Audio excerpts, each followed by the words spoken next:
Parce que, a priori, comme ça, on peut se dire, mais armée, écologie, qu'est-ce que ça a à voir?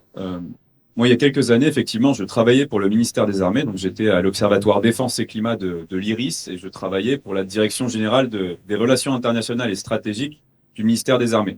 Donc le boulot, il consistait à prendre une zone déterminée, donc a fortiori des zones qui intéressent le ministère des Armées. Personnellement, j'ai travaillé sur le Sahel pas mal, et puis décliner sur les 10 prochaines années, essayer de comprendre en quoi le changement climatique allait accentuer les risques sécuritaires au Sahel. Pour faire, enfin, c'est un exemple qui est assez connu. Bon, vous n'êtes pas sans savoir que le Sahara avance. C'est une zone qui se désertifie peu à peu. Cette désertification-là, elle pousse des populations d'éleveurs nomades, hein, les Beuls notamment, par exemple dans le nord du Mali, à migrer de plus en plus tôt. C'est-à-dire qu'on est sur une région qui avant fonctionnait de la manière suivante, c'est-à-dire que vous avez des ethnies qui ont des professions entre guillemets. Voilà. Les Beuls sont des éleveurs, les Bambara, les Dogons sont des agriculteurs. Les éleveurs, donc, pratiquent des transhumances annuelles. Quand en saison sèche, enfin en saison humide, ils remontent vers le nord parce que le désert est un peu plus verdissant, donc on peut faire paître les troupeaux. Et en saison sèche, on redescend vers le sud, vers le golfe de Guinée, qui est plus humide, pour suivre la verdure. Et là, c'est des millions de têtes de bétail qui migrent chaque année. Le problème, c'est qu'avec le changement climatique, ces migrations-là, elles ont lieu plus tôt dans l'année, euh, puisque la saison des pluies dure moins longtemps, la saison sèche dure plus longtemps. Donc, on a des troupeaux de millions de têtes de bétail qui arrivent sur les territoires des agriculteurs avant les récoltes, alors qu'après, avant, c'était plutôt bien combiné puisque le bétail arrivait après récolte, donc brouter la paillasse qui restait, puis fertiliser les sols avec leur déjection. Donc maintenant, tout ça se couple et ça termine en tir de Kalachnikov. Ça termine surtout en ruine pour beaucoup de ces éleveurs et de ces agriculteurs. Et ce terreau social là, donc de paupérisation des populations, il est très favorable pour les groupes djihadistes. Pourquoi? Parce qu'un groupe comme Boko Haram, par exemple, il paye cash ses milices. Donc, malheureusement, pour beaucoup de gens qui ne sont pas du tout des islamistes radicaux, voilà, mais en fait, c'est la seule façon de survivre. Donc, vous voyez, là, c'est juste un exemple, mais on a tout un tas de liens entre sécurité et changement climatique. Donc, pour maintenir la paix, on a aussi besoin d'analyser les changements climatiques et leurs effets à travers le monde. Et aujourd'hui, tu fais ça pour les entreprises aussi, ce même type d'analyse et de conseils. Est-ce que on peut en savoir un peu plus? Oui, oui, alors, ça dépend évidemment des entreprises. L'idée, c'est que, une entreprise, elle a un cœur de métier, elle a un cœur de business. Il faut qu'elle soit capable, à mon avis, de savoir en quoi le changement climatique va impacter son cœur de business dans les 10 prochaines années, par exemple, ou 15 ou 20. Mais disons que c'est plus difficile, enfin, plus c'est lointain, plus c'est difficile de savoir. Mais voilà, les impacts directs et des impacts indirects. On a des entreprises aujourd'hui qui sont très mondialisées, qui ont des chaînes de valeur partout, des succursales partout. Voilà, on a des pays qui sont beaucoup plus vulnérables au changement climatique, enfin influence directe, et ça peut impacter des chaînes logistiques. Et ça peut créer des voilà. Donc là, l'idée, c'est qu'on va challenger les stratégies de ces entreprises-là. On va voir s'ils ont bien pris en compte ces données-là. Ok, on en vient à ce livre et au géomimétisme. C'est d'abord une réaction contre une solution proposée par tout un pan de l'industrie aujourd'hui pour résoudre la crise climatique.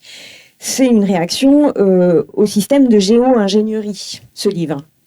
Qu'est-ce que c'est la géo-ingénierie? On peut définir ça et donner des exemples? Bien sûr. La géo-ingénierie, c'est l'idée qu'on va avoir un impact direct sur le climat à travers la technologie, et ce, à grande échelle. Donc vous avez trois types de géo-ingénierie.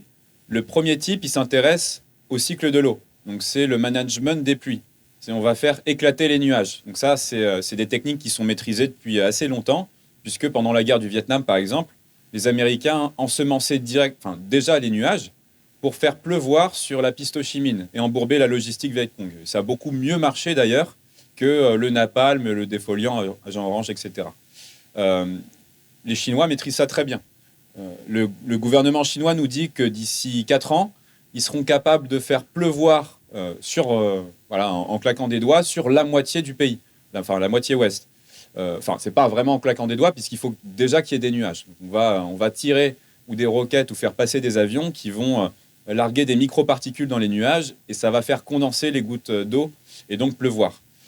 Ça n'est pas sans poser des gros risques géopolitiques, puisque tous ces nuages-là qui passent sur l'ouest chinois et qui étaient censés finir sur l'Himalaya et finir par alimenter les glaciers et donc les fleuves, en fait, ces nuages-là, ils vont pleuvoir maintenant, du coup, sur le Tibet ou avant.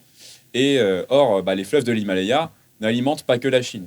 On a le Gange, le Brahmapoutre, le Mékong, surtout, qui prennent leurs sources en territoire chinois.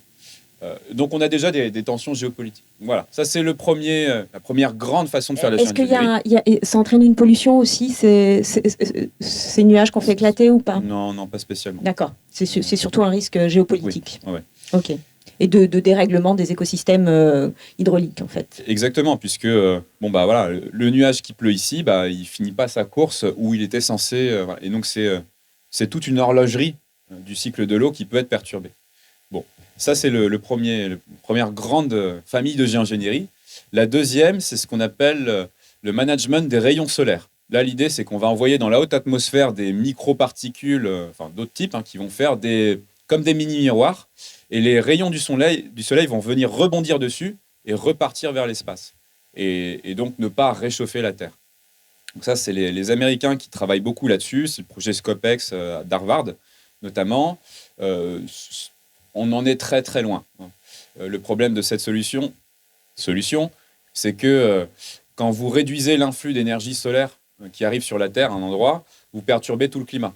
Puisque c'est cette énergie solaire-là qui crée de la condensation, donc le cycle des pluies, qui actionne les vents, qui fait grandir les plantes et donc qui stimule la photosynthèse. Mais ça, à l'échelle globale, c'est ça qui actionne les vents. Enfin, vous voyez, en gros, la différence de couleur entre la grande masse végétale de l'Amazonie et typiquement la masse plutôt jaune du Sahara fait qu'il y en a une qui absorbe plus l'énergie que l'autre. Et donc, ces différentiels font un effet courant d'air, un peu comme chez vous en été quand vous ouvrez des fenêtres sur deux façades. Voilà, je caricature, mais disons qu'à l'échelle globale, ça actionne les vents et donc les courants marins. Donc, quand vous commencez à vouloir jouer aux apprentis sorciers à un endroit à réduire l'influx solaire, c'est toute cette mécanique, encore une fois, que vous pouvez dérégler. Donc, c'est très dangereux. C'est très dangereux, d'autant plus que vous êtes complètement, du coup, dépendant de ce que vous mettez dans l'atmosphère chaque année. Puisqu'il vous faut des milliers et des milliers d'avions pour emporter ces microparticules dans l'atmosphère. Et si vous arrêtez, d'un coup, entre-temps, la concentration de CO2, elle a continué à augmenter. Donc, en fait, votre changement climatique, il est 10 fois plus rapide que ce que normalement il aurait dû être. Et à ce rythme-là, aucune espèce, sédentaire ne peut s'adapter. Donc ça, voilà, c'est la deuxième grande famille. Number 2, technologie number 3, à laquelle tu ne crois pas. Alors, la number 3, c'est celle qui m'a le plus intéressé dans ce bouquin. C'est les technologies de captation artificielle du CO2.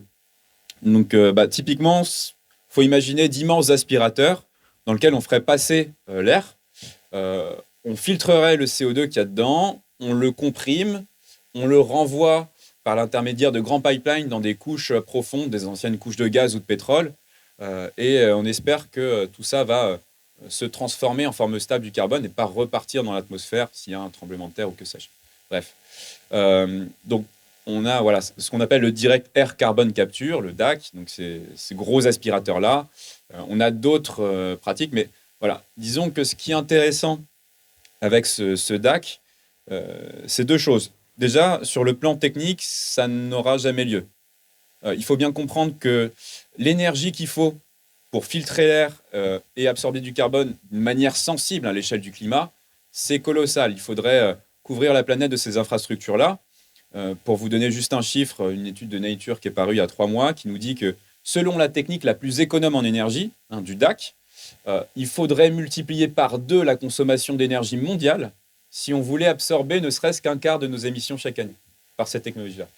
C'est très énergivore de comprimer tout ça, de fabriquer des sorbants, de réchauffer, etc. Et puis, il faut transporter le carbone jusqu'à ces usines aussi. Il y en Donc, a une qui vient d'ouvrir en Islande, c'est ça Alors, en Islande, ils font des tests. Une en Écosse qui normalement devrait ouvrir dans pas longtemps, et puis une en Suisse qui fonctionne déjà, qui est une usine pilote. Et en fait, c'est marrant parce que Ce qu'arrive à capter cette usine chaque année, c'est l'équivalent de ce qu'émet 1000 voitures pour une facture énergétique qui est assez... voilà. Donc, en termes d'échelle, on est dans les choux. Qui soutient ces chimères technologiques? Là aussi, c'est intéressant. On trouve beaucoup, dans ceux qui financent, les startups qui travaillent là-dessus, on trouve des gens de la Silicon Valley, Bill Gates notamment. Donc là, ça renvoie, si vous voulez, à l'imaginaire un peu transhumaniste de voilà, je suis Bill Gates, je me prends un petit peu pour Dieu et je vais vous offrir les clés de réguler le changement climatique grâce à mes technologies. On a aussi les majors pétrolières, la BP, Shell, etc. En fait, ceux qui finançaient le lobby climato-sceptique il y a 40 ans aux États-Unis sont les mêmes qui financent pas mal de ces recherches-là. Par exemple, vous prenez le pétrolier BP. Il est très en avance sur les méthodes de géo-ingénierie. Il a déjà fait des études là-dessus. Enfin, donc, c'est plutôt cocasse. Et la conclusion de ça, Ouais. c'est peut-être une de tes questions aussi, mais la conclusion de ça, c'est que ces gens-là,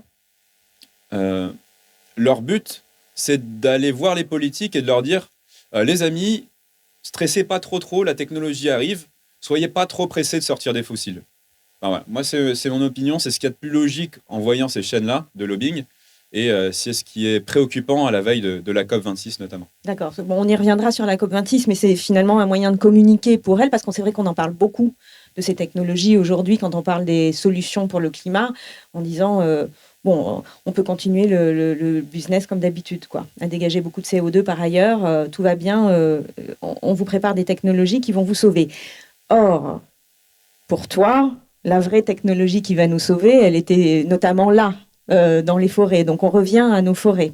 C'est pas le seul endroit, pas le seul écosystème, mais tu vas nous donner d'autres exemples d'écosystèmes sur lesquels on peut compter pour capter, pour absorber le CO2. Mais le premier endroit, c'est la forêt, mais pas n'importe quelle forêt. C'est là toute la nuance qu'il faut apporter à cette question, non? Absolument. C'est vrai qu'il y a forêt et forêt. J'y reviendrai. Alors, peut-être pour définir le terme géomimétisme, du coup, c'est la contraction entre géo-ingénierie et biomimétisme. Le biomimétisme, c'est on s'inspire des procédés, de ce que fait la nature dans nos procédés d'ingénierie, d'organisation, etc. L'idée, c'est que la nature, c'est un labo de R&D qui a 3,2 milliards d'années.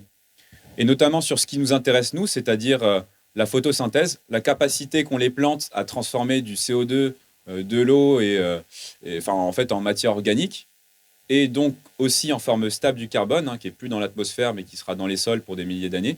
En fait, ça a été optimisé pendant 2,5 milliards d'années, apparition des plantes et de la photosynthèse. Donc, vos forêts, vos plantes en général, vos algues, elles sont beaucoup plus efficaces et beaucoup plus abouties, même d'un point de vue strictement technique, que ce que vous propose la géo-ingénierie notamment. Donc, il faut s'intéresser à comment fonctionnent ces grands milieux qui absorbent du carbone, ce qu'on appelle les puits naturels de carbone. Donc, il y en a, j'en décris 5 dans le livre. La forêt, les sols agricoles, les zones humides, le permafrost et la pompe biologique océanique, la vie dans les océans, on y reviendra. Mais voilà, donc, vous avez ces 5 grands milieux-là qui absorbent naturellement du carbone, qui nous aident d'ailleurs à hauteur peut-être de la moitié de ce qu'on émet, mais à réduire la concentration de CO2. Enfin voilà, sans l'action supplémentaire de la nature, la concentration de CO2, elle serait 2 fois plus élevée dans l'atmosphère à l'heure qu'il est. Donc ces puits naturels-là sont déjà au-delà de leur rythme de croisière. Voilà. Et donc l'idée, c'est bien comprendre comment ça fonctionne, bien comprendre à quel point la biodiversité est essentielle pour la bonne santé des puits naturels de carbone. Et donc comment est-ce qu'avec des politiques publiques, donc des États, des collectivités, etc., des associations, on va booster ces puits naturels-là? Comment est-ce qu'on va... voilà. Et c'est ça le géomimétisme. C'est reproduire la nature, renforcer et protéger ces puits naturels-là. Et donc ça vous donne... Faire une alliance avec la nature plus que la reproduire aussi. C'est aussi la conclusion du film d'ailleurs. Comment on peut reconstruire des alliances avec les écosystèmes qu'on a abîmés. Mais maintenant, on réfléchit, et c'est ça qui est passionnant, à comment on redevient copain avec eux et on fait partie du même écosystème de façon constructive, quoi, en fait. Absolument. Sachant qu'en fait, on a perdu cette connaissance-là parce que pendant...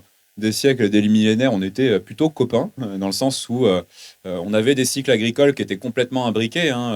dans les cycles naturels, les cycles de nutriments, parce qu'on avait, on avait de l'élevage sur des sols agricoles et donc le cycle du phosphore, de l'azote, etc. était circulaire.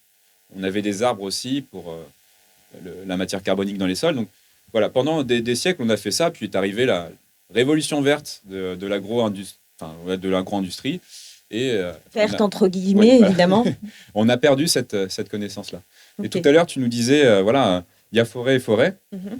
Pour conclure là-dessus, effectivement, le géomimétisme, c'est pas replanter des arbres comme ce que vous avez vu dans le film, où en fait on replante une espèce de pin. Je sais pas, chez nous, par exemple, c'est du pin Douglas ou de l'épicéa, et puis on en replante sur des centaines d'hectares en monoculture. Dans la nature, il n'y a pas de monoculture. Hein, donc, quand vous replantez en mono-espèce, vous faites quelque part de la géoingénierie. Vous ne faites pas du géomimétisme. Voilà, la nature, les forêts qui fonctionnent bien, qui sont des cycles de carbone puissants et pérennes, sont des forêts où il y a beaucoup d'espèces, il y a beaucoup d'essences d'arbres, parce que ces essences d'arbres-là, elles attirent une biodiversité qui les protège les unes les autres des parasites, notamment. Et des incendies, mais ça, enfin, on pourra y revenir. Mais en gros, voilà, quand vous avez ces monocultures-là, en fait, c'est un banquet ouvert pour les parasites qui consomment cet arbre-là. Notamment dans l'est de la France, vous avez des forêts entières de pins qui disparaissent à cause des scolypes. Et puis donc derrière, ces petites bêtes vont se régaler. Et puis les arbres seront beaucoup plus vulnérables, notamment aux incendies l'été, qui se multiplient avec le changement climatique. Donc voilà, il y a reforestation et réforestation. D'accord. Est-ce que tu as des exemples à nous donner de reforestation intelligente aujourd'hui ? Par exemple, qu'est-ce que tu penses du projet de Francis Allais, qui est donc un botaniste spécialiste des arbres et des forêts tropicales, qui a un projet de créer une forêt primaire en Europe, parce qu'il n'y en a plus des forêts primaires, c'est-à-dire des forêts qui ont plus de 1000 ans, enfin il n'y en a plus qu'une qui est en Pologne, et il veut en créer une nouvelle. Est-ce que ça te semble une bonne idée ? C'est difficilement une mauvaise idée, surtout quand ça vient de Francis Allais, qui est un maître en matière de circularité des écosystèmes arboricoles, etc. Voilà, c'est vers ça qu'il faut tendre. En France, 80% de la reforestation, quand on coupe les arbres, c'est de la reforestation en monoculture. Donc on est encore loin de ce qu'il faut atteindre. Et donc on vous dit que la forêt française se porte bien, qu'on a une des plus grandes superficies forestières d'Europe relativement à notre territoire, voilà, 33% de surface boisée, etc. En fait, la vraie forêt en France, elle est beaucoup moindre. Donc on a quand même des gens qui travaillent là-dessus, hein, à l'INRAE notamment, etc., et en région, autour des parcs naturels, à comment est-ce qu'on reforeste avec différentes espèces qui sont à la fois des espèces locales, mais qui seront des espèces adaptées au changement climatique. Il ne faudrait pas qu'on plante aujourd'hui un arbre, même local, qui va mourir dans 20 ou 30 ans parce qu'il fera trop sec ou trop chaud. Donc c'est un peu et ça, c'est du progrès scientifique. Ça veut dire aussi investir plus dans la recherche publique, arrêter de dézinguer l'ONF, parce que on a une privatisation de l'ONF qui fait que nos services publics ne sont plus capables de gérer efficacement et durablement nos forêts. Ils sont rentrés dans une logique de course au profit. Ça, c'est très mauvais. Le service public, c'est l'ami de la transition écologique. Il ne faut jamais l'oublier. Voilà. Et il y a aussi des forestiers qui expérimentent des méthodes de gestion plus douces et plus pour prélever juste ce qu'il faut, préserver la diversité. Enfin, ça prend vie petit à petit quand même. Absolument, et c'est tant mieux. Le problème, c'est que quand ça part du bas, généralement, ça prend son temps. Or, on est dans une injonction effectivement temporelle. Après, il ne s'agit pas de ne pas exploiter la forêt. Il s'agit effectivement de le faire de manière durable, en ponctionnant des arbres qui sont venus à maturité un par un, pour laisser des petites clairières pour que les nouveaux arbres poussent, et donc maintenir toujours la forêt en dynamique, compris sur l'absorption du carbone, c'est ce que vous avez vu dans le film. Aussi parce que l'utilisation de cette matière organique, en fait, des plantes dans tous les sens de l'industrie, c'est ça vraiment l'économie durable. Il y a... Ouais. Non, si on devait définir ce que c'est qu'une économie durable, c'est une économie qui s'appuie sur la biomasse, qui est produite, disons, en supplément de ce que la nature a besoin d'entretenir comme cycle. Bon, c'est une définition un peu barbare, mais voilà. Et le truc, c'est qu'avec Bon, les progrès de la recherche, on arrive maintenant à transformer cette biomasse en de plus en plus euh, de matières très utiles, hein. Je ne vais pas faire de pub, mais par exemple, mes chaussures, voilà, c'est du marc de raisin. Ça me paraît incroyable. En gros, on dirait du cuir, mais voilà. Avec des algues, on peut faire tout un tas de choses, y compris des bioplastiques, etc. Donc, in fine, et puis avec le biomimétisme, c'est-à-dire jouer sur l'agencement des structures du vivant, on peut créer des matériaux qui sont extrêmement solides et qui, demain, remplaceront en partie mais les métaux. Les métaux qui sont, voilà, c'est peut-être 15%, enfin, la métallurgie, c'est 15% de nos émissions chaque année, donc il serait temps de sortir de cette industrie thermique. Et la biomasse, et donc le géomimétisme, consiste à renforcer la production de biomasse aussi, quelque part, va dans ce sens-là. Ok. Il y a un autre milieu passionnant qu'on a commencé à explorer. Je ne sais pas si certains d'entre vous étaient là avec Marc-André Sellos hier euh, et Frédéric Honchot, et sur lequel on peut vraiment compter pour capter du CO2 et pour plein d'autres choses aussi, mais c'est le sol. C'est un univers extraordinaire. Alors, dans ton livre, tu parles des rizières qui émettent du méthane. Est-ce qu'il faut arrêter de manger du riz pour, euh, pour, pour sauver le climat? Non, non, non. Surtout pas, parce que si on mange plus de riz, on pourrait être tenté de compenser par de la viande et ça serait encore pire. D'accord. Alors, comment on fait Bon, avec ce riz bon, qui dégage, enfin, ces rizières qui dégagent oui, du oui, méthane?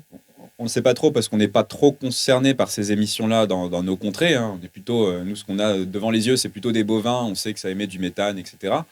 Ce qui est le cas. Les rizières, c'est ouais, peut-être 25% des émissions de méthane de l'agriculture. Et aujourd'hui, on sait qu'on a des techniques un peu différentes pour produire du riz en émettant beaucoup moins.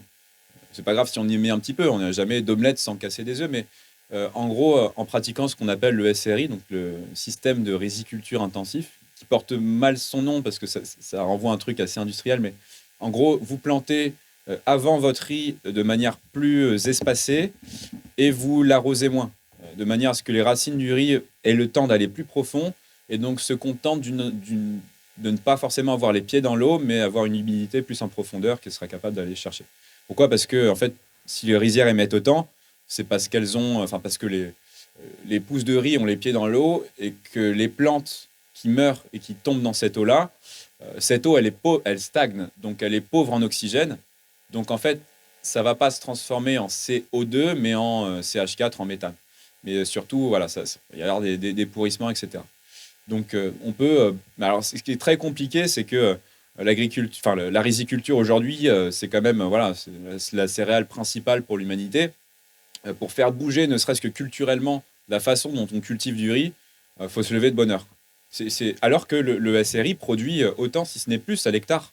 Voilà. Oui, bon, je te lançais là-dessus parce que moi, j'avais été surprise en lisant ton livre par cette information que j'ignorais. Et c'est vrai que tu as raison, c'est une technique d'agriculture qui ne nous concerne pas ici. En revanche, il y a d'autres techniques agricoles qu'on peut modifier et qu'on est aussi en train de modifier. C'était ce dont on parlait hier avec la technique de régénération des sols sans labour. Parce que quand il est question de sol, il est question de ça, d'agriculture, de techniques agricoles qu'il faut changer, surtout.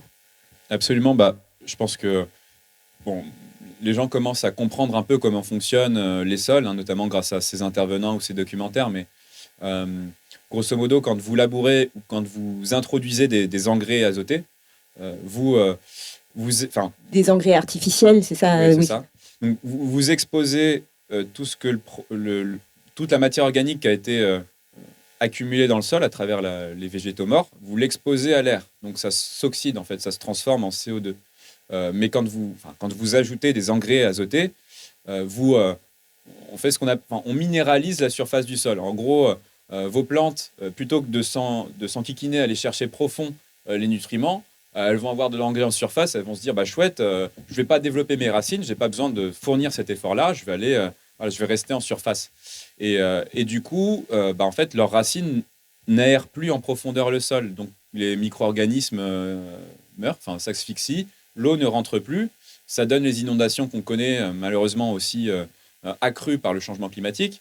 Bon, et puis en fait, vu que la matière organique n'est plus exposée à ces micro-galeries-là, elle n'est plus exposée à l'oxygène. Et en fait, les champignons ont absolument besoin d'un peu d'oxygène pour dégrader la matière organique. Je vous la fais courte, mais en gros, ce système-là tue les champignons et favorise les bactéries. Or, les champignons, c'est la seule, le seul être, enfin, la seule famille d'êtres vivants qui est capable de dégrader la lignine, qui est le composé des plantes principales, mais qui est dur à dégrader. Ce qui donne le bois, c'est ce qui donne tout ça. Donc voilà. Alors comment on fait pour faire du sol notre allié dans cette grande mutation climatique qu'on est en train de vivre? Effectivement, on pratique si possible, de l'agriculture sans labour, donc sous couvert végétal, parce que en gros, ce qui est très bête dans nos contrées, c'est que on laisse nos champs nus pendant 40% de l'année, hein, puisque on aime quand tout est beau, tout est propre, mais en fait, l'hiver, du coup, ce champ est nu, mais il ne fait rien des rayons du soleil. Alors que si on avait un couvert végétal qu'on broie au printemps avant de replanter, mais qui durerait un peu en hiver, même si c'est des plantes qu'on n'utilise pas forcément, en fait, on produirait de la matière organique, on réenrichirait les sols, et puis on pourrait en faire beaucoup de choses.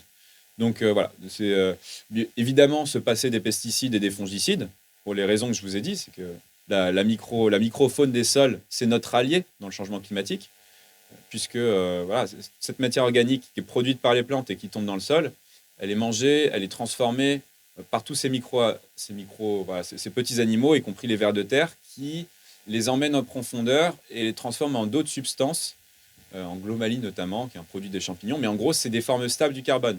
Donc c'est de la colle, voilà, tout un tas d'éléments qui ne vont pas repartir en CO2, qui ne vont pas se retransformer.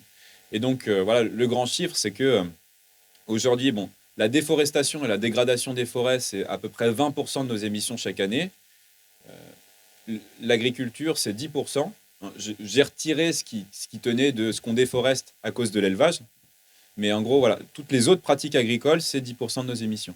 Et si on pratiquait l'agroécologie sur, disons, l'ensemble des surfaces agricoles, eh bien, c'est plus 10% qu'on émettrait, mais c'est 10% de CO2 qu'on absorberait.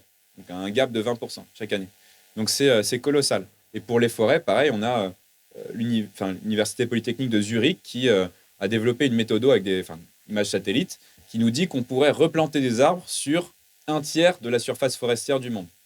En gros, c'est 1200 milliards d'arbres, mais en gros, retenez l'idée que si on fait ça jusqu'à 2100, on absorbe l'équivalent de 10 ans de nos émissions. Ce qui est énorme hein, sur une période aussi courte que 80 ans maintenant. Donc, voilà, le géomimétisme, c'est vraiment des grands leviers.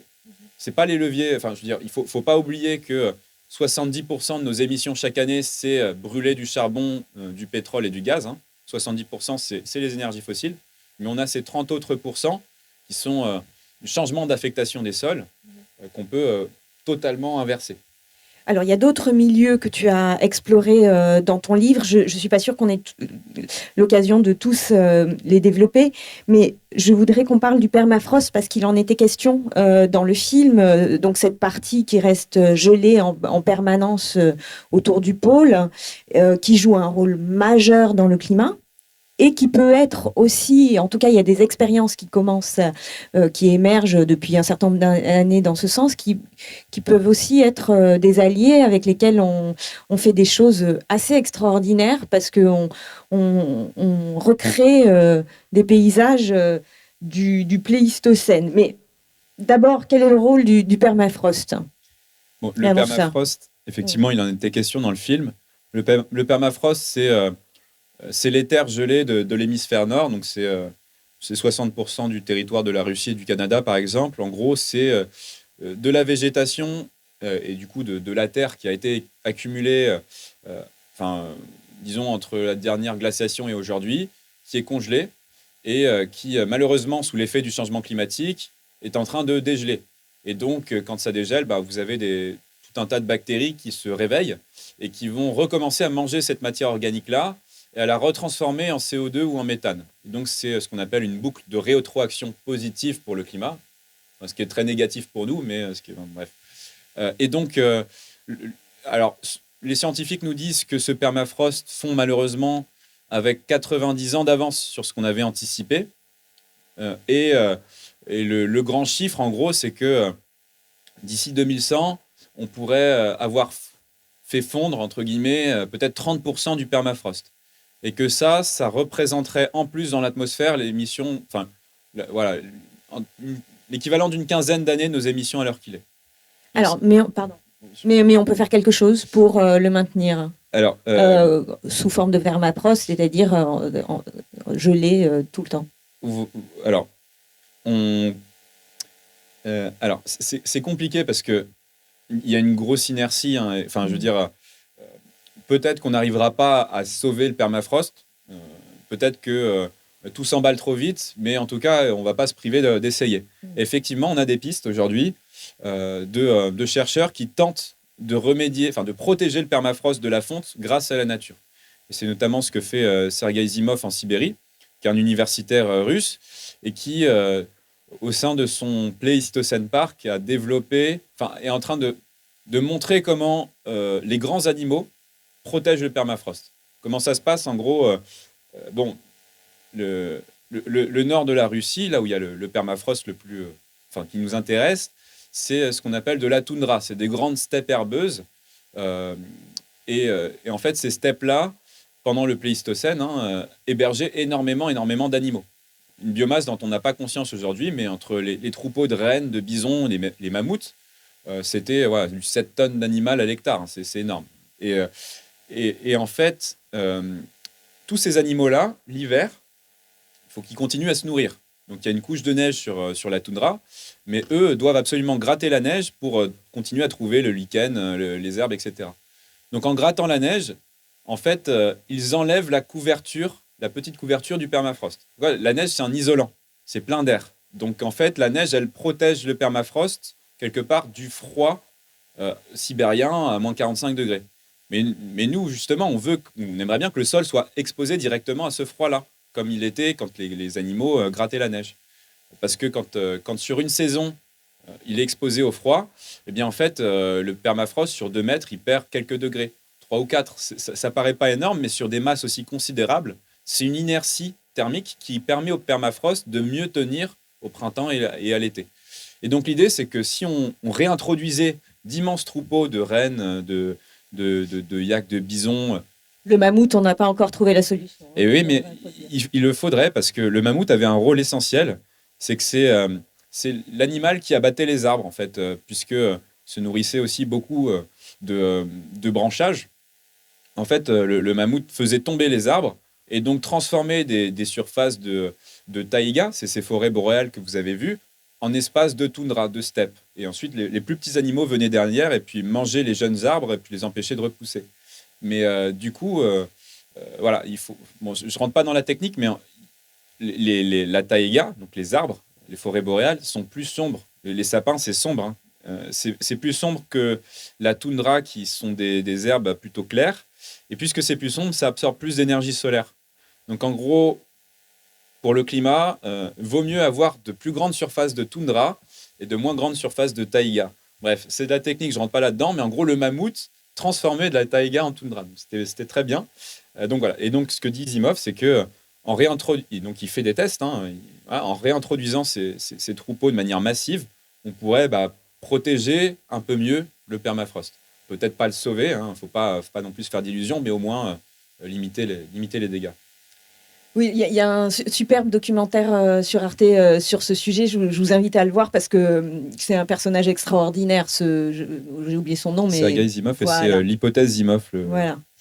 Un dernier mot sur la COP26 avant de vous passer la parole pour des questions, parce que c'est un enjeu très important sur ces sujets-là qui arrivent très bientôt à Glasgow au début du mois de novembre, où il va y avoir sans doute une grosse bataille entre les lobbies de la géo-ingénierie et les partisans d'autres méthodes.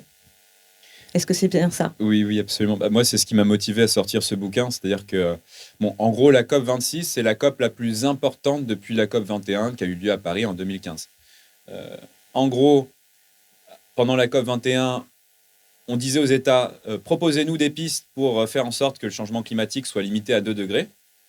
Et entre-temps, on s'est rendu compte que même 2 degrés, c'est trop et qu'il faudrait maintenir le climat à plus 1,5, et donc on a demandé aux États de renforcer leur feuille de route 5 ans plus tard, donc cette année à Glasgow pendant la COP26.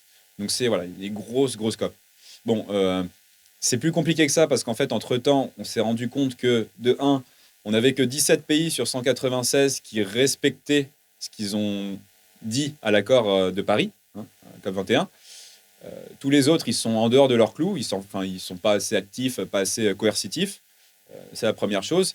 Et que si on met bout à bout tout ce que les États ont proposé, en fait, c'est pas 2 degrés, c'est 3,2. Pourquoi ? Parce que chaque État a plutôt compté sur son voisin pour faire plus d'efforts.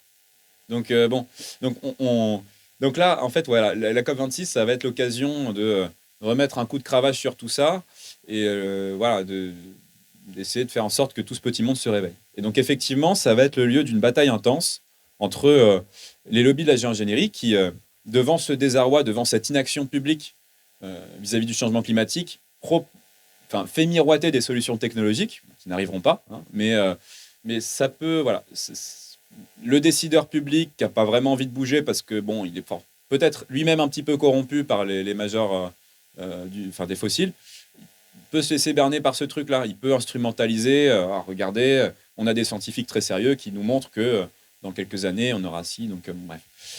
Mais du côté du GIEC, on a de plus en plus les scientifiques sérieux, pour le coup, qui débunkent un peu ça, comme on dit dans le jargon, qui bat en brèche et qui dit, en fait, non, si on veut absorber du CO2, si on veut faire de l'atténuation du changement climatique, il faut faire de la reforestation, il faut faire du géomimétisme.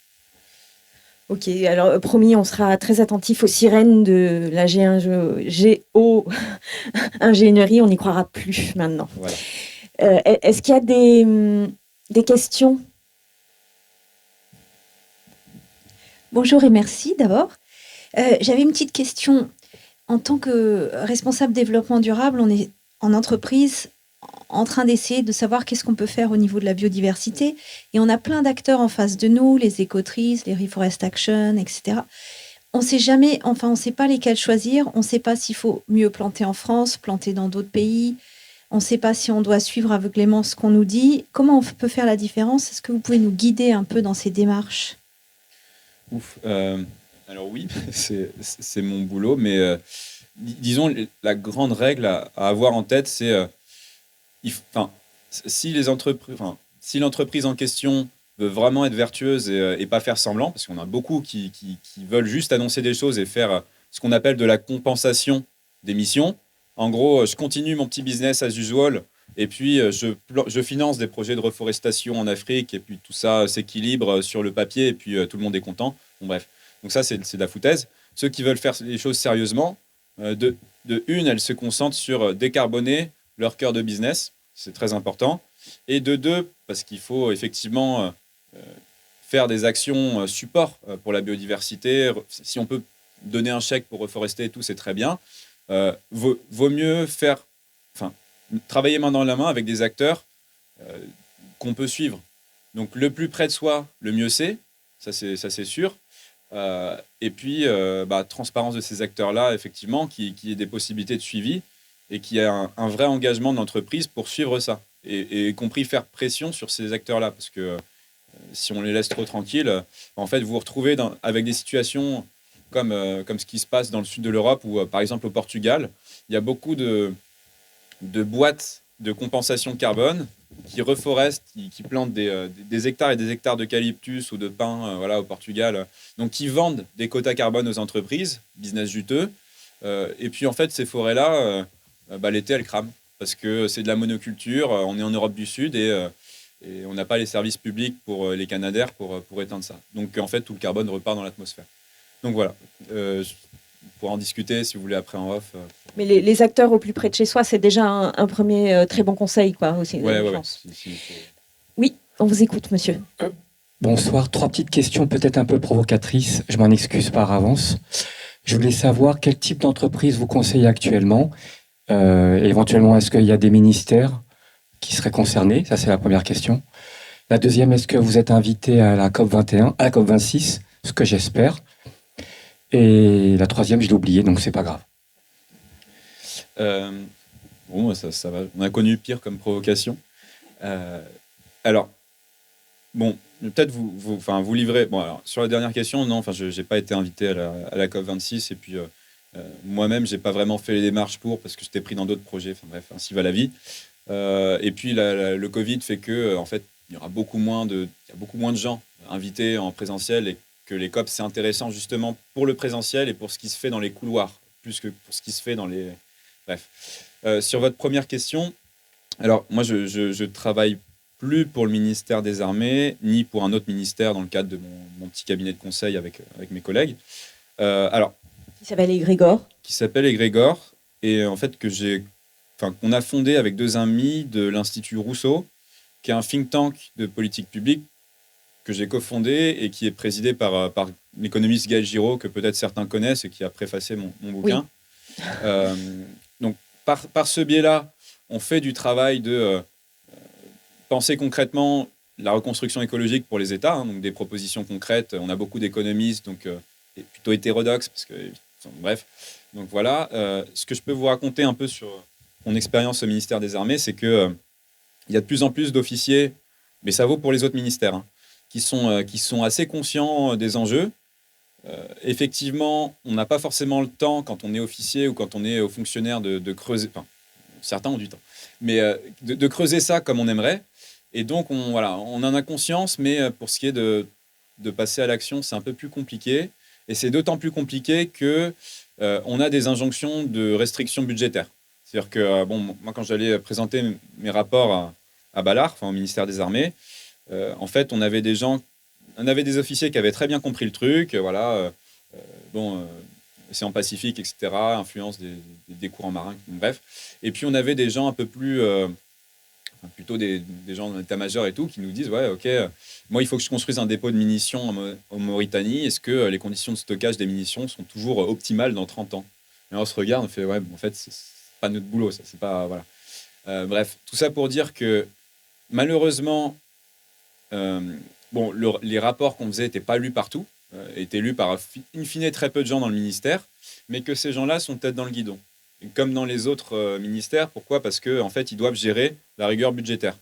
C'est-à-dire que l'armée, aujourd'hui, elle n'a pas beaucoup d'argent par rapport aux missions qu'on lui demande, et donc elle se concentre sur le court terme, le terrain, et pas sur la vision stratégique. Donc là où moi j'intervenais. Donc c'est toujours problématique, hein, surtout que c'est des choses qu'on va payer 10 fois plus tard parce qu'on ne s'est pas adapté maintenant. Et pour les entreprises que je conseille aujourd'hui, alors moi j'observe que depuis 2-3 ans, il y a un vrai basculement culturel dans l'entreprise. Je caricature, il n'y a que des exceptions, mais grosso modo, on a y compris dans les grands groupes du CAC 40, etc., mais on a des COMEX, des comités exécutifs qui sont qui veulent faire des choses. Il y a une grosse inertie, effectivement, parce que, voilà, mais il y a une vraie volonté. On n'est plus dans le greenwashing, y compris parce qu'on a des gens qui ont tellement débunké ça, je sais pas, par exemple Jean Covici, etc., mais qui ont tellement diffusé via YouTube, etc., la culture de l'anti-greenwashing que les entreprises se demandent maintenant assez sérieusement quoi faire qui ne soit pas du greenwashing. Pas tout, hein, dans la finance, on est encore loin de... bref.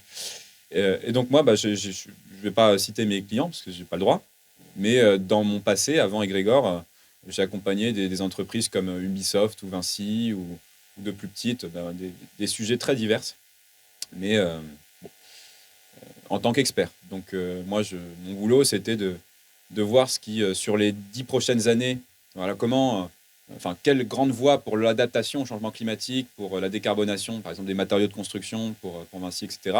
Après, je ne suis pas décideur dans ces entreprises-là, donc malheureusement, voilà. Ok, merci. Encore une question? Oui, Ouais. juste ici. Bonsoir, merci d'être venu déjà. J'avais une question plus, c'est à titre personnel du coup, plus côté politique également. On a pas mal parlé des sociétés. Je voulais avoir votre avis sur les alternatives dites écologiques actuelles et celles que proposent certains mouvements tels que le mouvement Les Verts, etc. ou la France Insoumise qui ont des plans écologiques. Je voulais savoir si vous pouviez nous donner votre avis, si c'est trop complexe parce qu'il y a plusieurs parties dans ces plans. Déjà, merci pour la question, parce qu'en fait, c'est la question centrale pendant une année présidentielle. C'est-à-dire que tout ce qu'on a vu là et tout ce que vous avez vu pendant le festival, c'est bien joli, mais en France, on a un truc qui s'appelle la Ve République, qui a un bras de levier énorme. On est dans un pays centralisé. Et donc, l'État a un pouvoir très important sur le réel. Qu'on a, culturellement, que nos derniers gouvernements ont sabordé, mais qui existe et qui peut être retrouvé. Et c'est important parce que la transition écolo rapide, c'est de la coercition publique. En gros, c'est retrouver l'esprit un peu, faire entre guillemets du gaullisme vert, c'est-à-dire l'État fixe un cap et pousse les acteurs à y aller, et y compris par la coercition si besoin. Parce que sinon, en fait, on n'a pas le temps. Si on attend que du changement culturel qui part du bas, les amis, on n'a pas le temps, c'est terminé. Donc merci pour cette question-là, que je n'esquiverai pas. Je ne vais pas, évidemment, vous faire part de ce qui me regarde, c'est-à-dire mes opinions politiques très perso. Mais effectivement, alors, comme dans l'entreprise, en fait, depuis 2-3 ans, on a quand même... l'ensemble du spectre politique embrasse l'écologie, avec plus ou moins de sincérité et plus ou moins de cohérence. Mais je ne sais plus si vous vous souvenez des débats pendant, par exemple, les dernières européennes, mais tous les candidats parlaient d'écologie. Municipale, pareil. Donc, culturellement, disons, on avance. Après, quand on fouille un peu dans les programmes, effectivement, on a, disons, pour caricaturer les libéraux, LREM, LR, etc., ils sont dans les choux parce qu'en fait, ils n'ont pas compris que c'était la coercition publique qui faisait bouger les acteurs. Et sinon, on l'aurait vu depuis 5 ans. En fait, Macron, c'est le plus gros inactif sur le plan du climat qu'on ait jamais vu. C'est-à-dire que Sarkozy avait fait beaucoup plus avec son Grenelle, par exemple, que Macron. Donc ça, c'est très clair. Il faut pas... voilà, moi, je n'ai pas honte de le dire, j'en ai rien à faire. Ces gens-là sont dans l'échec sur le plan climatique. Je ne parle pas du reste, on s'intéresse au climat. Mais si on s'intéresse au climat, voilà, ils n'ont rien foutu. Ils n'ont rien foutu parce qu'ils ont dans ce dogme néolibéral de le marché va réguler. Donc typiquement, c'est des gens qui vont miser sur la géo-ingénierie. C'est systématique.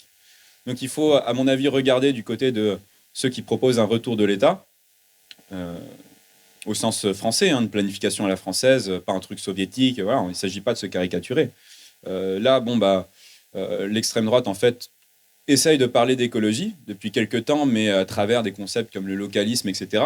C'est du greenwashing politique, parce que quand on creuse un peu leur programme, il n'y a rien de structurant, alors que, voilà, c'est pas... Et puis, sur le plan international, en fait, un vrai gouvernement écolo en France, il ferait de la diplomatie climatique. C'est-à-dire qu'il conditionnerait beaucoup de ses accords en bilatéral et de sa puissance multilatérale à, voilà, nous, on est la France, on n'est peut-être que 2% des émissions planétaires, mais on a un gros pouvoir diplomatique, on est le 3e réseau au monde, et en fait, les gens nous écoutent parce qu'on a cette tradition-là, indépendantiste, etc.